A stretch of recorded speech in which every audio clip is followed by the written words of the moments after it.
Merci de toujours nous préférer pour vous informer. Mesdames et messieurs, bonsoir. Tout de suite les titres du journal.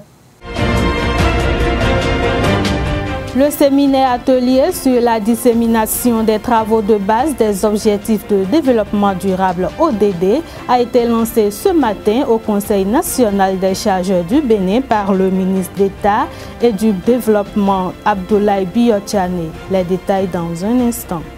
Les mèches dites naturelles sont les plus préférées des femmes dans cette édition. Vous découvrirez les raisons qui poussent ces femmes à opter pour ces mèches. Le Comité national olympique et sportif béninois a procédé à la signature d'accords avec les athlètes béninois bénéficiaires de la bourse de la solidarité olympique pour l'Olympiade 2017-2020 hier à la Maison des Fédérations à Cotonou. À nouveau, bonsoir. Le ministre d'État chargé du plan et du développement Abdoulaye Biotchane a lancé ce vendredi 23 février au Conseil national des chargeurs du Bénin le séminaire atelier sur la dissémination des travaux de base des objectifs de développement durable ODD. L'objectif de cet atelier est de préparer la participation du Bénin au forum politique de haut niveau sur le développement durable. Des communications faites par les responsables des services compétents et des échanges avec les acteurs de la société civile et les cadres des ministères impliqués ont permis de préciser les objectifs prioritaires choisis par le Bénin et le processus qui a abouti à ces choix. Retour sur cette cérémonie de lancement. Mesdames et messieurs, le protocole d'adoption des ODD le précise clairement. Si des cibles idéales sont définies à l'échelle mondiale, c'est à chaque État, à chaque pays qu'il revient de fixer ses propres cibles au niveau national pour répondre aux ambitions mondiales tout en tenant compte des spécificités nationales. Chaque État doit donc décider la manière dont ses aspirations et cibles devront être prises en compte par les mécanismes nationaux de planification, sans méconnaître les liens existants entre le développement durable et les autres processus en cours dans les domaines économiques, social et environnemental. À l'image de ne laisser personne de côté de l'agenda 2030, que je voudrais lancer la dissémination du rapport national de priorisation des cibles des ODD et les travaux préparatoires du Forum politique de haut niveau, édition 2018. Sur ces mots, le ministre du Plan et du Développement, Abdoulaye Biotchane, a lancé devant les divers partenaires ce matin au CNCB de Cotonou la dissémination des travaux de base sur les ODD et les travaux préparatoires du Forum politique de haut niveau pour le développement durable. Le représentant du système des Nations Unies apprécie en ces circonstances l'appropriation par le gouvernement béninois des ODD et annonce les perspectives d'accompagnement du Bénin. Cet important exercice d'appropriation et de prise en charge des ODD constitue une avancée décisive pour concrétiser la vision de l'agenda de développement de ne laisser personne de côté. C'est aussi à cette condition que les populations ressentiront l'impact positif des actions publiques sur leur quotidien. À cet égard, je tiens à souligner la bonne décision qu'a prise le gouvernement du Bénin il y a quelques semaines d'adhérer à l'initiative des Nations Unies relative à l'évaluation du cadre de financement du développement. Les Nations Unies restent totalement disponibles pour vous accompagner afin d'accroître les marges de manœuvre du Bénin pour la mobilisation des ressources financières nécessaires pour financer le développement et la réalisation des objectifs de développement durable à tous les niveaux. Le Bénin prend ainsi l'engagement d'intégrer les objectifs de développement durable dans la planification dans tous les secteurs de la vie nationale. La représentation au Bénin de l'organisation internationale non gouvernementale coétienne d'IRED-AIT a inauguré dans l'après-midi du mercredi dernier une adduction d'eau villageoise à Logozoroy afin de mettre fin aux souffrances des populations de cette localité. Sobre mais rythmée d'animation folklorique, la cérémonie s'est déroulée en présence d'une forte délégation de d'IRED-AIT Bénin. Esaü TV y était et voici le reportage. De vives émotions rythmées de cris de joie pour exprimer une euphorie sans pareille. Une félicité extatique qui puise sa légitimité de l'apport d'eau potable par la représentation au Bénin de l'organisation internationale non gouvernementale koweïtienne Direct Aid aux populations de Logozoré. Ces dernières, longtemps confrontées au parcours de dizaines de kilomètres pour obtenir de l'eau, ont vu le 21 février 2018, dans une béatitude, leur calvaire conjugué au passé. Festive et culturelle, la cérémonie d'inauguration s'est déroulée en présence des populations bénéficiaires, des responsables religieux et des autorités communales de Savalou et de Glazoué. Sans l'eau, la vie n'existe pas. Et c'est à juste titre que vous avez mis les petits plats dans les grands pour qu'aujourd'hui, une partie de notre population soit comptée parmi les bénéficiaires de vos différents projets. Que Allah le Tout-Puissant vous en remercie et vous encourage davantage. Nos partenaires de l'association humanitaire Direct Aid l'ont fait sienne en donnant gracieusement la vie à toutes les populations de l'Audrey en détresse depuis des lustres. Le fait se dénonce de lui-même car la rivière Clou, qui nous gratifie de son eau, n'arrive plus à abriter les alevins. Les réalisations de cette adduction d'eau villageoise s'est rendue possible grâce au professeur Dodia Mouzouvi qui, étant en panne d'eau dans la localité, lors d'une traversée, a senti le besoin, voire l'obligation, d'œuvrer à l'apaisement des souffrances de ces populations dépourvues d'infrastructures d'eau potable depuis des décennies. Les populations lui en sont reconnaissantes, mais aussi et surtout louent de façon messianique Direct Aid Bénin et implorent sa clémence pour la concrétisation d'autres actions caritatives. Si on vers le fil, ben notre tolition ou tout bas film, on nous vient ailleurs. Et là, il y a sommet nos golo. Ben là, il doucement le 3 km, 4 km. Chono awa. Bon, ouais non bon, ouais nous. Bon, souvent, je ne m'aide à sommet, on nous vient nous dans sommet go. Bon, mi cas de con le son, on kaka.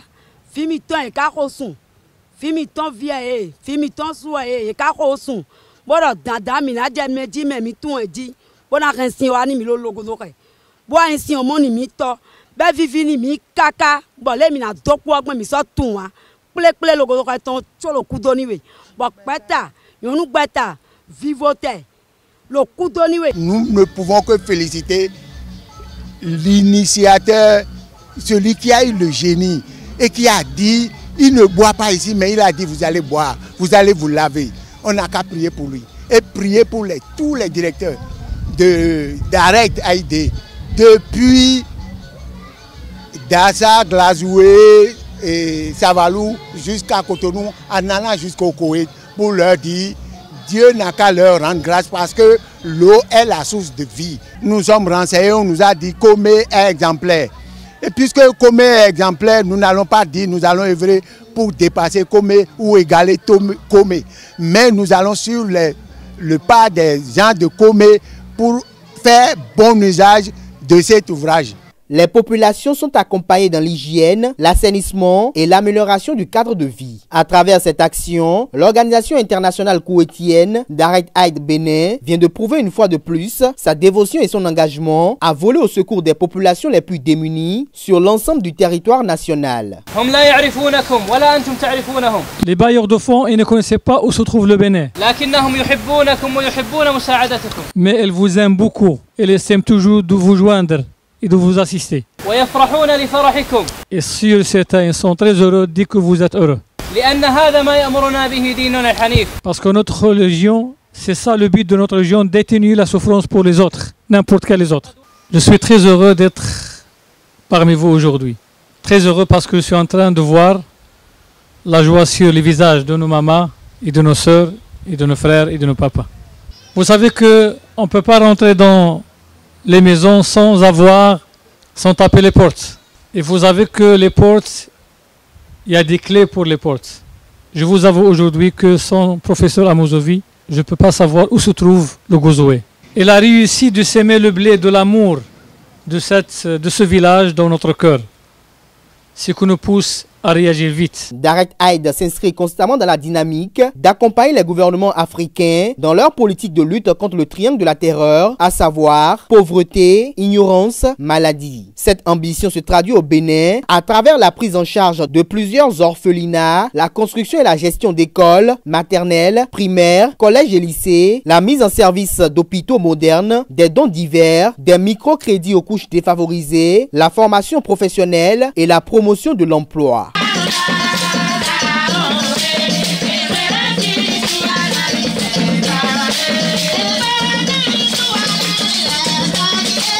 Les mèches sont beaucoup utilisées par les femmes pour leurs différentes coiffures. Elles ont une préférence pour les mèches naturelles qui, selon elles, présentent de nombreux avantages. Suivez ce reportage pour plus de précision. La femme africaine, pour se faire belle et aussi mettre en valeur ses cheveux, a très souvent recours au tissage. On voit exposer dans les boutiques et salons de coiffure différents types de tissage. Leur prix varie en fonction de la qualité, naturelle ou synthétique. Beaucoup plus prisés par les femmes, les tissages naturels présentent plus d'avantages que les synthétiques. Les commerçants de mèches et les coiffeuses ne cessent d'en vanter les mérites. Bon, souvent les femmes préfèrent les tissages naturels parce qu'elles sont plus durables, tandis que les synthétiques piquent. C'est pas plus bon que les naturels. Les naturels sont plus mous et plus jolis à voir que les synthétiques. Les synthétiques contiennent plus de nylon. Il y en a des gens qui aiment tissage naturel parce que ça ne donne pas la chaleur. Il y en a naturel qu'on peut vendre à 7 000, à 10 000, 15 000, jusqu'à 100 000, 150. Les naturels sont plus chers que les synthétiques. On a les naturels de 15 000, on a les naturels de 1 million. Allant dans le même sens que les coiffeuses, les jeunes femmes et jeunes filles habituées à ce genre de tissage estiment qu'ils sont beaucoup plus pratiques et économes que ceux synthétiques. Ils ne se gâtent pas, donnent moins de chaleur et sont réutilisables plusieurs fois. Ils rendent la femme africaine plus belle et lui confèrent une certaine élégance. Oui, ça donne de la valeur. Et aussi, quand c'est ce qui est à la mode, quoi. Le naturel est à la mode. Et bon, presque la majorité des femmes préfèrent ça. De loin, tu vois quelqu'un qui a fait le tissage naturel, tu le sauras en même temps parce que la qualité est différente. C'est un peu tendre, très lisse et classique. Si tu le mets sur la tête, ça te donne la valeur. Plutôt ceux qui travaillent dans les grandes entreprises, surtout les femmes, si tu le fais comme ça te donne la valeur. Tu es bien présentable selon et parmi tes collègues et tes confrères. Il est vrai que les tissages font ressortir la beauté de la femme, mais il ne faut cependant pas oublier les inconvénients qui peuvent en découler. Empêchant les cheveux de respirer, ils sont à la base de bon nombre de maladies capillaires, telles l'alopécie ou la calvitie. Le service de la régie principale de la mairie de Cotonou, qui s'occupe essentiellement des recettes non fiscales de la ville, joue un rôle important dans le budget de la commune. En quoi l'opération de déguerpissement pourrait-il impacter la prestation de ce service et quelles sont les sources de recettes qui alimentent le budget de la ville? Élément de réponse dans ce reportage. Reconnu sur les noms, services marchands et services propres, avant les réformes successives qui ont eu lieu, le service de la régie principale des recettes de la mairie de Cotonou joue un rôle non moins important pour la mobilisation des recettes du budget communal. Monsieur Raoul Faladé, secrétaire général de la mairie de Cotonou, nous édifie sur le fonctionnement de ce service et les différentes sources de recettes qui alimentent le budget de la ville. Ce service est dénommé service de la régie principale des recettes. Bon, il faut dire que c'est deux réformes, j'allais dire, successives qui nous ont conduit à cette dénomination. Parce que jadis, c'est un service qu'on appelle un service marchand.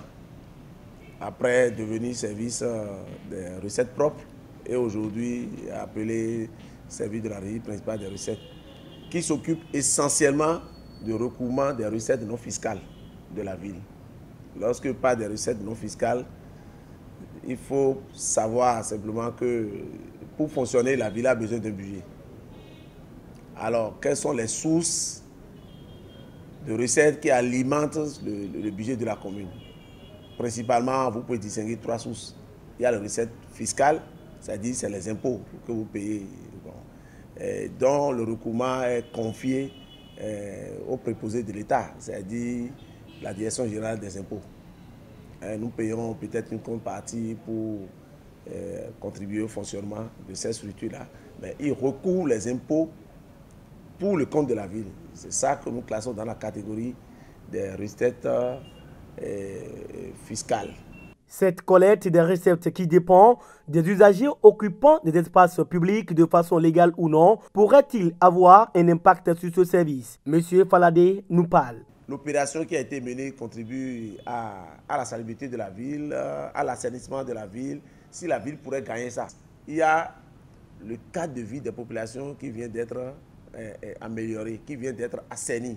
Le secrétaire général de la mairie n'a pas manqué de lancer un appel à l'endroit des populations afin qu'elles s'acquittent de leurs devoirs. Aussi a-t-il invité les victimes de l'opération de libération des espaces publics à se reloger sans l'esprit de vengeance. Parlons à présent sport. Les athlètes béninois bénéficiaires de la bourse de la solidarité olympique pour l'Olympia 2017-2020 ainsi que leur fédération ont procédé hier à la signature du protocole d'accord avec le Comité national olympique et sportif béninois. La cérémonie s'est déroulée à la Maison des fédérations à Cotonou en présence du ministre des Sports Oswald Omeki et de quelques acteurs du mouvement sportif béninois.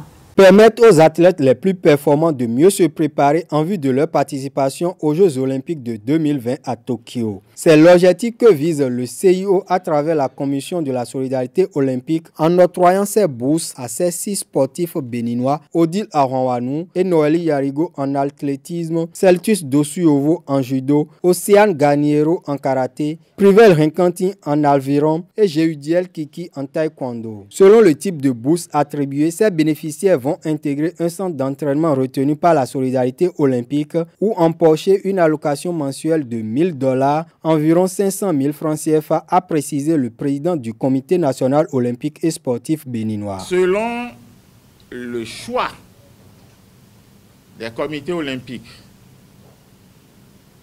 et selon les performances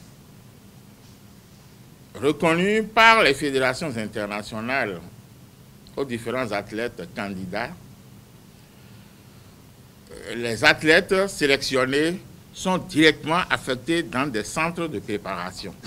Au même moment, le CIO a le souci de ne pas arracher les athlètes de leur environnement au sein desquels ils ont pu s'apprêter, faire tout pour réaliser les performances qui ont permis de les sélectionner. Il s'agit d'accorder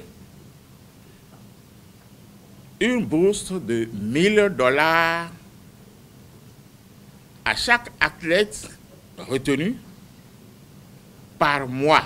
Présent à la cérémonie de signature d'accord entre les bénéficiaires de la bourse Tokyo 2020, leur fédération et le Comité national olympique béninois, le ministre en charge des sports, Oswald Omeki, se réjouit de l'acte posé par la solidarité olympique. Je suis convaincu que ces bourses qu'ils reçoivent aujourd'hui et qui sont le fruit de la belle collaboration entre le Comité international olympique, le Comité national olympique et le ministère que nous sommes, leur permettront de représenter valablement notre pays aux Jeux olympiques de Tokyo. Car je n'ai aucun doute là-dessus. Monsieur le Président, je voudrais prendre le challenge en leur nom face aux médias, face à la communauté sportive mondiale. Nos 6 boursiers se qualifieront pour les JO de Tokyo 2020.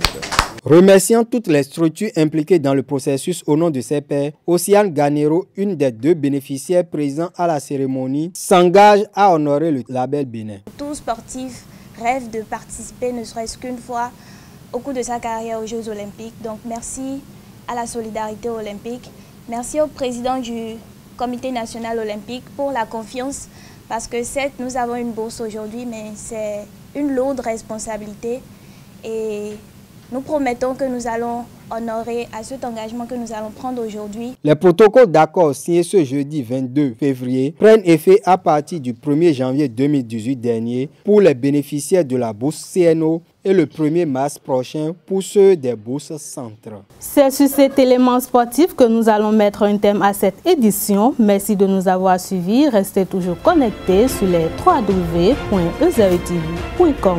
Bonsoir.